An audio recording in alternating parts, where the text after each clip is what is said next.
Was it the...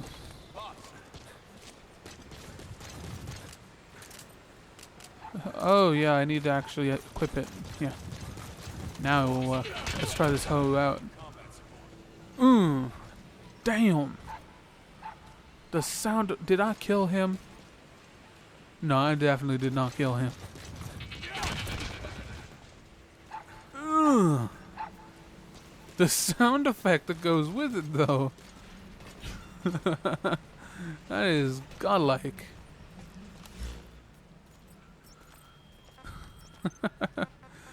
Oh my. Alright, let's listen to these cassette tapes. Most of the story, from what I'm getting, is delivered through these cassette tapes. So, better start listening. To have this much trouble against the Mujahideen. Afghanistan is a tribal society. Tradition demands that its people stand up to any outsiders who set foot on their land. With the honor of their people at stake, they have everything to fight for. No matter how hard the Soviets hit them, they continue to appear out of nowhere, striking back, then vanishing again. But there's one thing even the Mujahideen fear. Every last one of them. The Soviet gunships. They're highly maneuverable and equipped with massive firepower. Plus, the underside of the fuselage is heavily armored. The Mujahideen can barely scratch them with their small arms. Anyone who hangs around gets mowed down by the gunship's heavy machine guns. This new honeybee weapon that was given to the Hamid fighters, it's no doubt something to help them strike back against the gunships, which makes it a weapon that could change the course of the war.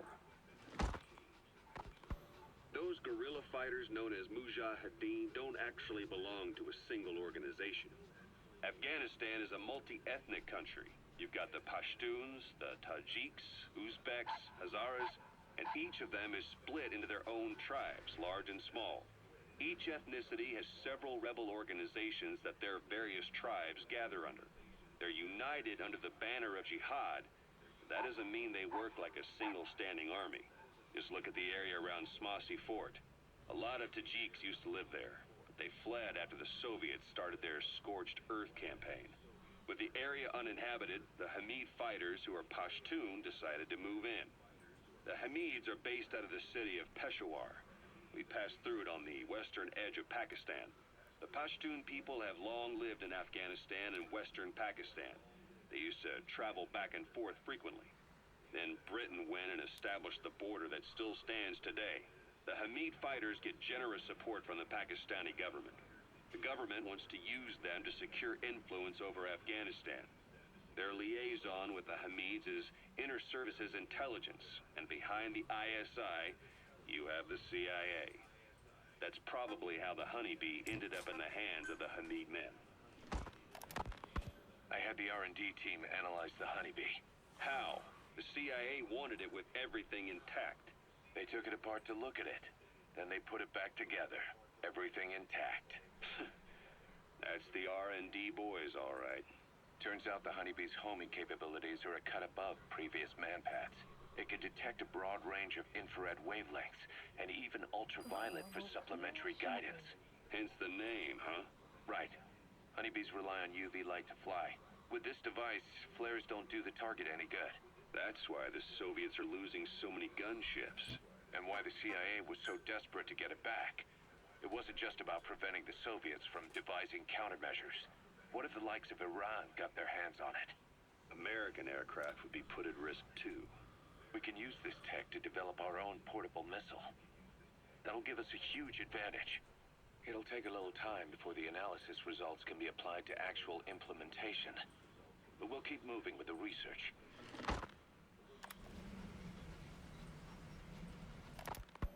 Ocelot said the number of private forces is increasing, and they've modeled themselves after us. They're a far cry from the likes of us. But why? 9 years ago, we made enemies of the world as a nuclear-equipped force, independent of ideology or state. Yes. Sooner or later, the real UN would have stepped in. So why are they giving these PFs free rein? That's our fault, too. What do you mean? What happened 9 years ago was a real problem for a lot of people. An organization as big as ours, with our facilities, was wiped off the map. Not an easy thing to hide. But if our existence came to light, so would the names of our clients. We had contracts all over, east and west. from superpowers to banana republics. The lot. Our clients denied all association with the likes of us. They had to make sure things didn't blow up on them. But at the same time, they missed us. They really missed us. The demand for armies for hire was as strong as ever. The international community turned a blind eye to what happened to us, despite still needing people who could do our jobs. History couldn't afford to lose us. As soon as we were gone, they needed a replacement. So private forces spread everywhere. And they're all just a phone call away. But still. I know. PFs are totally different from what we envisioned. Nation-states, revolutionaries, terrorists. They have a lot of clients. And Cypher is one of them. Cypher stays anonymous. But I know their work when I see it.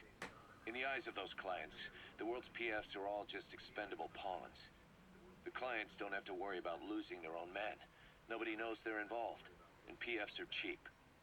In short, the world is chewing up soldiers and spitting them out. Even some of the old Mother Base's survivors are still working for PFs. Some guys created their own smaller forces.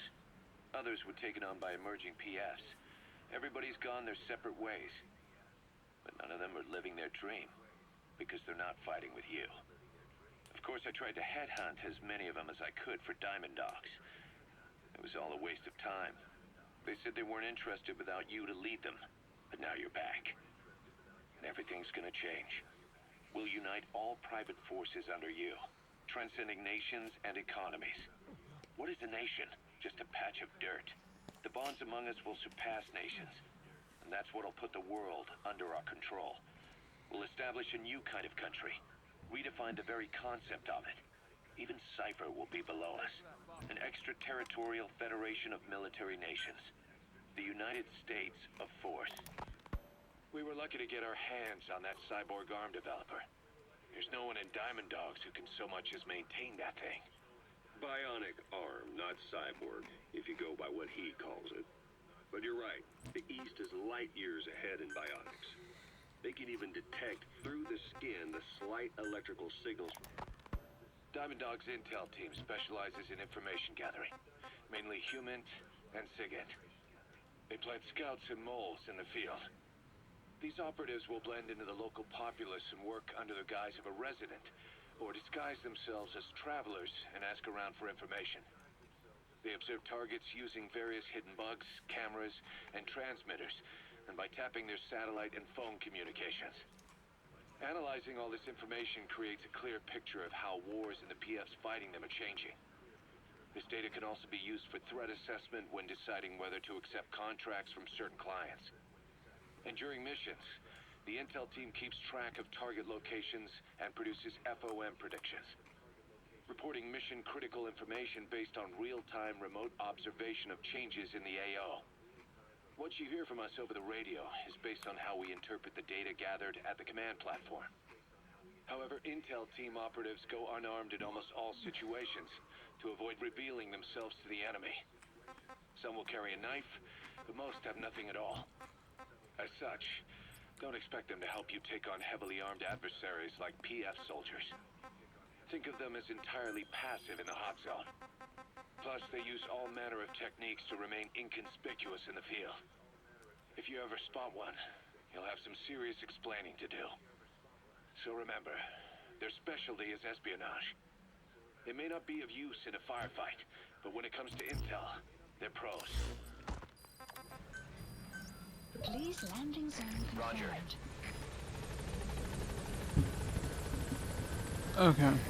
Wait, so my R&D team leveled down again? The hell is wrong with them? I keep leveling down and I don't know why. View my staff. This is Pequod. On station at LC. Staff assigned. I don't know why they keep leveling down. Either way, I think we had some repeats here. It keeps marking tapes that I've already listened to as tapes that I haven't listened to yet. Gaining altitude. Get him.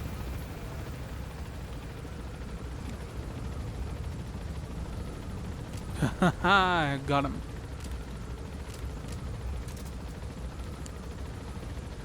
I don't want a light. That would give me away right away. Hell no, do I want a light.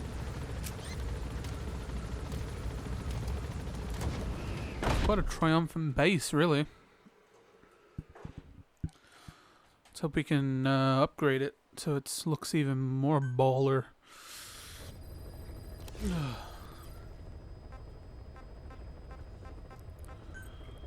Alright, let's do a side mission.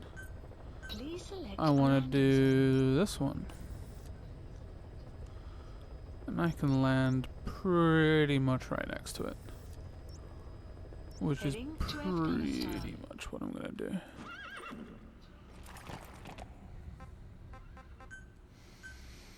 Don't think I'll need a horse.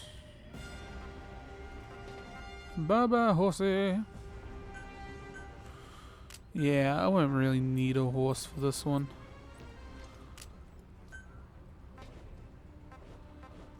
So we've got a silenced machine gun.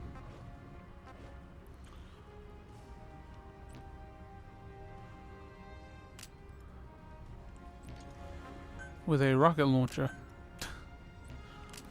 Secondary weapon is a bionic arm, gold, with my stunner pistol. Deploying. I think we're ready. I don't really use my horse unless it's like a lot to do. I prefer just going in on foot. Don't know why, but that's the way I do it. All on foot.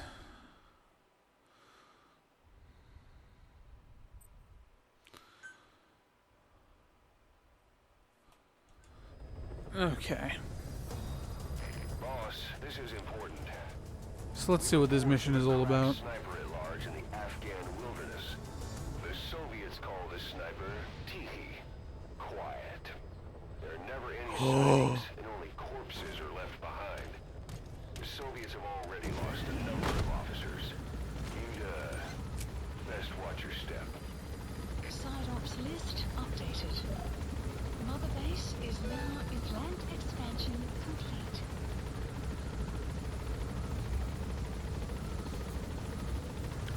Oh snap.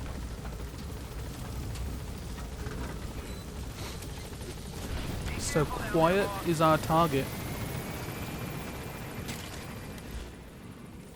Well, well, isn't that something? Audio placed.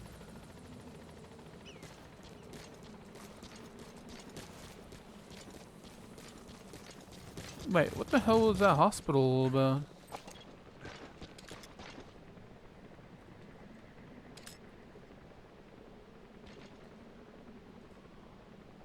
Was that...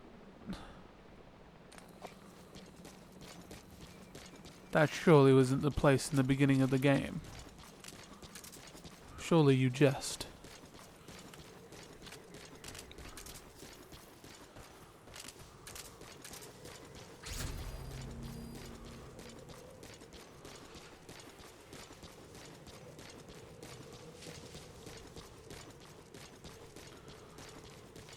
Okay. Extraction arrived at Mother base. Enemy presence detected. The map has been updated. Analysis complete. Analysis complete. That ain't quiet. Oh, but it's got a ability that's through the roof.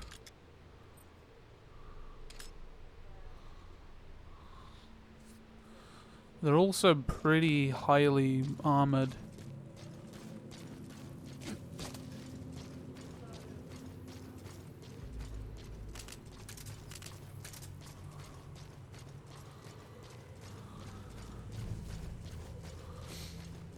We'll see about this then. Apparently they're both the target. Interesting.